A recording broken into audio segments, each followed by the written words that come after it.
السلام علیکم ناظرین، امید ہے کہ آپ سب خیر خیریت سے ہوں گے۔ آج کی اس ویڈیو میں میں آپ کو FBR کے کچھ نئے قوانین کے بارے میں بتاؤں گی جو کہ جولائی 2025 سے نافذ کیے گئے ہیں۔ FBR کی طرف سے بجٹ 2025 اور 26 میں بڑی تبدیلیاں کی گئی ہیں۔ بہت سی ایسی چیزیں ہیں جن پہ پہلے ٹیکس نہیں لگا تھا، اب ان پر ٹیکس لگے گا۔ اب کچھ اہم تبدیلیوں کے بارے میں بات کر لیتے ہیں، جیسے کہ بینک سے لین دین کا ٹیکس جو ہے وہ فائلرز کے لیے اور نان فائلرز کے لیے کتنا ہوگا۔ بینک کا جو لین دین ہے اس پر ٹیکس فائلرز کے لیے 75,000 سے زیادہ رقم نکلوانے کے لیے 0.3% جو ہے ان کو دینا پڑے گا، اور نان فائلرز کے لیے 75,000 روپے بینک سے نکلوانے پر 0.8% جو ہے ان کو ٹیکس دینا پڑے گا۔ اسی طرح اگر ہم بات کر لیتے ہیں تنخواہوں پر ٹیکس کی، تو 6 لاکھ روپے تک جو ہے کوئی ٹیکس نہیں ہوگا۔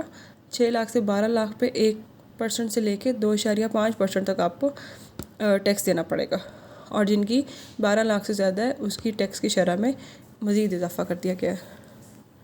اب اگر ہم بات کریں جو ہماری ڈیجیٹل ادائیگیاں ہوتی ہیں یا پھر جو ہم اپنے موبائل کے تھرو پے کرتے ہیں یا اپنی ایپس کے تھرو پے کرتے ہیں، اس پہ کتنا ٹیکس دینا پڑے گا۔ اگر ہم 10,000 روپیہ کہیں اپنے فون سے ڈیجیٹل طریقے سے پے کرتے ہیں تو اس پہ ہمیں 1% ٹیکس دینا پڑے گا۔ اگر ہم 10,000 سے 20,000 تک کرتے ہیں تو 2%، اور اگر 20,000 سے زیادہ کرتے ہیں تو 0.25% ٹیکس دینا پڑے گا، مطلب 0.25% ٹیکس دینا پڑے گا۔ اسی طرح آگے چل کے اگر ہم بات کریں آن لائن شاپنگ پر ٹیکس کی، تو جو کیش آن ڈیلیوری تھا وہاں پہ الیکٹرک کا جو سامان ہوتا ہے اس پہ الیکٹریکل یا الیکٹرانکس کا جو سامان ہے اس پہ 0.25% ٹیکس دینا پڑے گا، کپڑے پر 2% اور دیگر اشیاء پر 1% ٹیکس آپ کو پے کرنا پڑے گا۔ اب اگر آگے چلیں تو ہم دیکھیں کہ جائیداد کی خرید و فروخت پر ٹیکس۔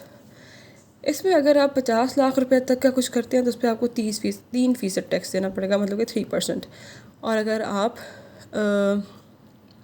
کرتے ہیں 10 کروڑ روپے تک کی کچھ جائیداد کی خرید و فروخت تو آپ کو 4% تک 3.5 سے لے کے 4% تک ٹیکس دینا پڑے گا، اور اگر آپ دیتے ہیں مطلب 10 کروڑ سے زیادہ کی کوئی جائیداد وغیرہ خریدتے ہیں تو آپ کو 5% جو ہے ٹیکس پے کرنا پڑے گا۔ اب اگر بات کریں نان فائلرز کی، تو نان فائلرز کے لیے 50 لاکھ روپے تک کے لیے 10% ٹیکس ہے، 10 کروڑ روپے تک کے لیے 10%، اور 10 کروڑ سے زیادہ پر بھی 10% ٹیکس ہے۔ تو نان فائلرز کے لیے ٹیکس جو ہے وہ تھوڑا زیادہ ہے فائلرز کی نسبت۔ اسی طرح آگے چلے اگر ہم دیکھیں تو گاڑیوں پر ٹیکس کی جو شرح ہے وہ اس کو تبدیل کیا گیا ہے۔ 850 cc جو گاڑی ہے اس پہ آپ کو 18% ٹیکس پے کرنا پڑے گا، اور جو نان فائلرز ہیں وہ گاڑی خرید ہی نہیں سکتے۔ اور سیونگ اکاؤنٹس کی بات کریں تو سیونگ اکاؤنٹ پر جو منافع ہے اس پہ بھی آپ کو ٹیکس پے کرنا پڑے گا۔ فائلرز کو جو ہے 20% جو کہ پہلے 15% تھا، اور نان فائلرز کو جو ہے 35% جو ہے ٹیکس دینا پڑے گا۔ اب اگر ہم دیکھیں کہ نان فائلرز پر پابندیاں کون کون سی لگائی گئی ہیں۔ نان فائلرز جو ہے اب بینک اکاؤنٹ نہیں کھلوا سکتے، گاڑی نہیں خرید سکتے، اور ملک سے باہر سفر نہیں کر سکتے، صرف حج اور عمرے کے لیے جا سکتے ہیں۔ یہ تمام ٹیکس جو ہیں جولائی 2025 سے نافذ ہوں گے۔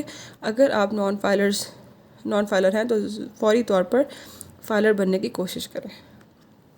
اگر تو آپ کو یہ معلومات مفید لگی ہو تو میرے چینل کو ضرور سبسکرائب کر لیے گا۔